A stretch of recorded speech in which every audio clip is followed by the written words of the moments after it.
ರೈತ ರೈತ ರೈತ ಅನ್ನ ಕೊಡುವ ತಾತ ಜೀತ ಜೀತ ಜೀತ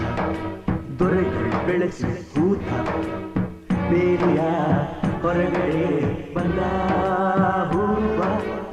ರೈತನ ತೋಳಿಗೆ ಕೊಡೋ ಜೀವ ರೈತ ರೈತ ರೈತ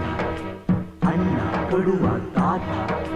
ಜೀತ ಜೀತ ಜೀತ ದೊರೆಗಳು ಬೆಳೆಸಿ ಕೂತ ರೈತ ರೈತ ರೈತ ಅನ್ನ ಕೊಡುವ ತಾತ ಜೀತ ಜೀತ ಜೀತ ದೊರೆಗಳು ಬೆಳೆಸಿ ಕೂತ ಬೇಲಿಯ ಹೊರಗಡೆ ಬಂದ ಹೂವ ರೈತನ ತೋಳಿಗೆ ಕೊಡೋ ಜೀವ ರೈತ ರೈತ ರೈತ ಅನ್ನ ಕೊಡುವ ತಾತ ಜೀತ ಜೀತ ಜೀತ ದೊರೆಗಳು ಬೆಳೆಸಿ ಕೂತ